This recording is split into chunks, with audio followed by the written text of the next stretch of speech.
శాంతి. మురళీ తారీఖు మే 12, 2026. సాకార్ బాబ్దాదా గారి మధుర మహావాక్యాల సారాన్ని విందాం. బాబా చెప్తున్నారు, మధురమైన పిల్లలారా, ఇప్పుడు వినాశన సమయం చాలా సమీపంలో ఉంది. కనుక ఒక్క తండ్రితో సత్యమైన ప్రీతిని ఉంచుకోండి. ఏ దేహదారులతోనూ ఉంచుకోకండి.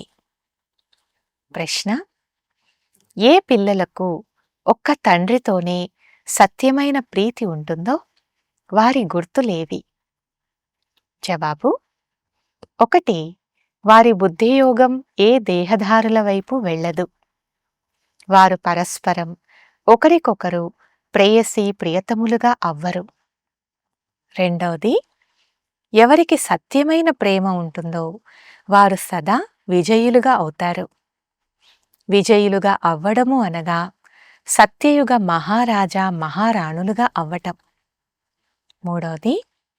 సదా తండ్రితో సత్యంగా ఉంటారు. తండ్రి వద్ద ఏదీ దాచరు. 4. ప్రతిరోజు అమృతవేళ లేచి తండ్రిని ప్రీతిగా స్మృతి చేస్తారు. 5వ గుర్తు: దదీచి ఋషి వలె సర్వీస్లో ఎముక ఎముకను స్వాహ చేస్తారు. 6వ గుర్తు: వారి బుద్ధి ప్రాపంచిక విషయాలను ప్రేమించదు. పాట: వారు మా నుండి వేరు కారు. అచ్చా, మధురాతి మధురమైన అపురూపమైన పిల్లలకు మాతాపితా బాప్దాదాల ప్రియస్మృతులు మరియు గుడ్ మార్నింగ్. ఆత్మిక పిల్లలకు ఆత్మిక తండ్రి నమస్తే. ఆత్మిక పిల్లల తరపున ఆత్మిక తండ్రికి గుడ్ మార్నింగ్ మరియు నమస్తే.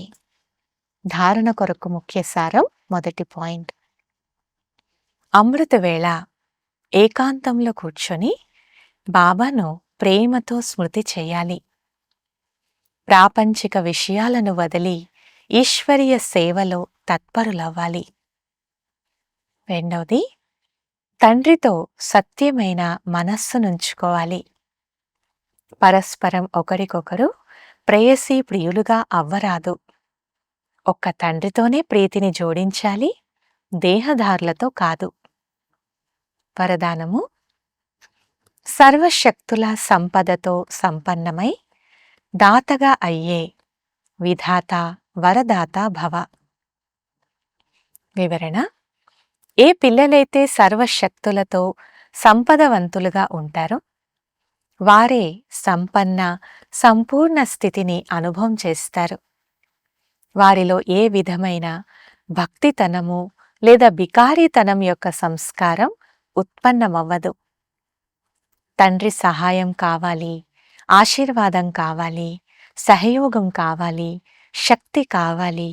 ఈ కావాలి అనే మాట దాత, విధాత, వరదాత పిల్లలకు శోభించనే శోభించదు. వారు విశ్వంలోని ప్రతి ఆత్మకు ఏదో ఒక దానము లేక వరదానాన్ని ఇచ్చేవారిగా ఉంటారు.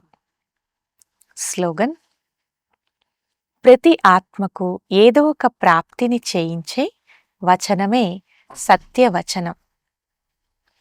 అవ్యక్త సూచన: సదా అచల్ అడోల్ ఏకరస స్థితి కొరకు ఈరోజుటి పాయింట్. ఎవరి ఎంతగా కదిలించినా మీరు చలించకుండా ఉండండి. పరిస్థితి శ్రేష్టమైనదా లేక స్థితి శ్రేష్టమైనదా? ఎప్పుడూ పరిస్థితి దాడి అయితే చేయటం లేదు కదా. ఆలోచించండి, ఈ పరిస్థితి శక్తివంతమైనదా లేక నా స్థితి శక్తివంతమైనదా? ఈ స్మృతి ద్వారా బలహీనుల నుండి శక్తిశాలిగా అయిపోతారు. ఎలాగైతే తపస్వీలైన మీరు ఏకరస స్థితిలో ఏకాగ్రమవుతారో అలా హఠయోగులు ఒంటి కాలపై నిలబడతారు. కనుక ఏకరస స్థితి ఎక్కడా, ఒంటి కాలుపై స్థితమై ఉండడం ఎక్కడా? తేడా ఉంది కదా. అచ్చా, ఓం శాంతి.